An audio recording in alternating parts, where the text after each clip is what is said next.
Hello student, आज की इस वीडियो में हम समास पढ़ेंगे। समास को ट्रिक के साथ पढ़ेंगे।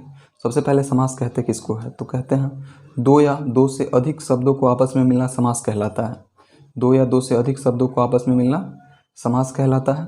समास के प्रकार के बारे में जानेंगे तो समास 7 प्रकार के होता है। पहला अविभाव समास, दूसरा तत्पुरुष, तीसरा क्रमधारय, चौथा दीर्घ समास, पाँचवा द्वंद्व समास और छठा बहुव्रीहि समास, सातवां नग समास। तो सबसे पहले हम अविभाज्य समास पढ़ेंगे। तो कहते हैं जिस समास का पहला पद प्रधान या अवयव हो, मतलब जिस समास का पहला पद छोटा हो उसको क्या कहेंगे, अविभाज्य समास। जैसे प्रतिदिन, प्रति और दिन, इसमें अवयव कौन हुआ, प्रति, प्रति अवयव हुआ। इसमें प्रतिमास में प्रति अवयव, फिर यथाशक्ति में यथा अवयव। इस तरह से अविभाज्य समास को हम कैसे पहचान करेंगे कि जैसे पहला पद छोटा या अवयव हो उसको कहेंगे अविभाज्य समास। इस तरह सेकंड है तत्पुरुष समास। जिस समास का अंतिम पद प्रधान हो, मतलब जिस समास का अंतिम पद प्रधान हो। जैसे उदाहरण में राजपुत्र, राजा का पुत्र, पुत्र है किसका है, राजा का, राजा का कौन है, पुत्र है। इसमें प्रधान कौन हुआ, राजा का पुत्र, पुत्र प्रधान हुआ, अंतिम पद ये हो गया पुत्र। जैसे दान में वीर, दान में वीर, दान तो दान देता है मगर किस में वीर है, दान में है वीर, इसको कहेंगे दानवीर। अगला है कर्मधारय समास। जिस समास का विग्रह करने पर के और जो के समान चिन्ह आता हो। जैसे उदाहरण महात्मा, महान है जो आत्मा, इसमें जो आया तो इसको क्या होगा, ये होगा कर्मधारय समास, महान है जो आत्मा। इस तरह से नवयुवक, नया है जो युवक, जो इसमें भी आ गया तो ये होगा कर्मधारय समास। शैलोन्नत, शैल के समान उन्नत, इसमें के आया तो ये भी होगा कर्मधारय समास। अब अगला है दीर्घ समास। दीर्घ समास क्या कहता है कि जिस समास का पहला पद संख्यावाचक हो, पहला पद संख्यावाचक हो।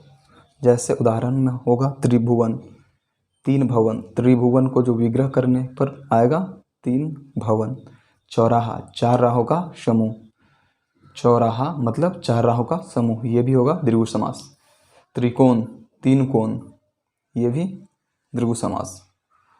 इसका परिभाषा ही कहता था कि जिस समास का पहला पद संख्यावाचक हो, मतलब संख्या आ गया तीन, यहाँ चार और यहाँ फिर तीन। इस तरह से बहुव्रीहि समास। बहुव्रीहि समास जिस समास का कोई भी पद प्रधान ना हो, मतलब इसका कोई भी पद, ना पहला पद ना अंतिम पद, कोई भी पद प्रधान नहीं है। और सेकंड टर्म क्या कहता है कि समास का विग्रह करने पर तीसरा अर्थ निकलता हो, समास का विग्रह करने पर तीसरा अर्थ निकलता हो। उदाहरण लंबोदर, लंबा है जिसका उदर अर्थात गणपति, लंबा है जिसका उदर अर्थात इसका होगा गणपति। दशानन, 10 है जिसके आनन अर्थात रावण। पीताम्बर, पीला है जिसका वस्त्र या अंबर, अंबर का ही पर्यायवाची होता है वस्त्र, तो पीला है जिसका वस्त्र अर्थात ब्रह्मा। द्वंद्व समास क्या कहता है कि जिस समास का दोनों पद प्रधान हो, जिस समास का दोनों पद प्रधान हो। और दूसरा टर्म कहता है कि एक दूसरे का विपरार्थक भी हो। उदाहरण में हम चलते हैं तो आ जाएगा एकाएक, एक ही वर्ड दो बार प्रयुक्त है इसमें तो ये हो जाएगा द्वंद्व समास। फिर मार पीट, मार और पीट ये विपरार्थक हुआ हल्का। अंजल, ये देखिए गौरी शंकर हो जाएगा लट्ठा लाठी, ये आदि, ये सब द्वंद्व समास के अंतर्गत आएगा। अब जो है नग समास। जिस समास का पहला पद नकारात्मक हो, मतलब जिस समास का पहला पद नकारात्मक हो, मतलब सकारात्मक ना होकर के नकारात्मक हो। अब इसका उदाहरण देखते हैं। उदाहरण में हो जाएगा अभाव, मतलब जहाँ पे भाव न मिले, मतलब न भाव। अनंत, जहाँ जिसका अंत न हो, मतलब न अंत होने वाला, ये हो जाएगा नग समास।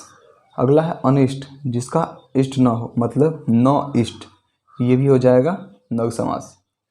इस तरह से एक ही वीडियो में हम समास को ख़त्म कर लिए।